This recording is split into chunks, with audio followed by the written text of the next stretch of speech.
Scott, having rejected prior calls to step down and with his attorney recently stating the governor wanted to address the sexual harassment complaints filed by a state trooper assigned to guard him, there were many who thought that would be the extent of his remarks today. His lawyer spoke first, making a lengthy, full-throated defense of the governor. Much as she did last Friday, she attacked the credibility of his accusers, the attorney general's report, which concluded Cuomo sexually harassed 11 women, and the investigators, who she insisted again were politically motivated and who aimed to produce a reported line with a predetermined narrative. Then the governor spoke, saying much the same, again calling the most serious allegations filed by women who said he had groped them as false.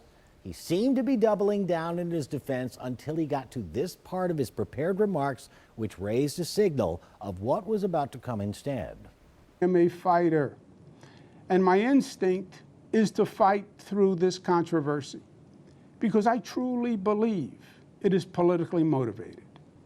This situation, by its current trajectory, will generate months of political and legal controversy.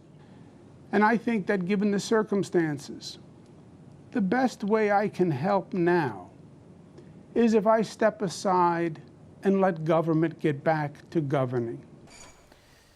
Before leaving the New York office from where he had announced he'd stepped down, Cuomo also apologized to some of his accusers who found his behavior toward them off-putting through remarks which he said were made in jest and unwelcome touching and kissing, which he said he only meant as gestures of endearment toward them before he headed to his state helicopter, as you see there. Cuomo also maintained that in his mind he never crossed the line with anyone, but that he hadn't realized the extent to which the so-called lines had been redrawn, with the 63-year-old governor once again chalking up many of his actions to generational and cultural differences.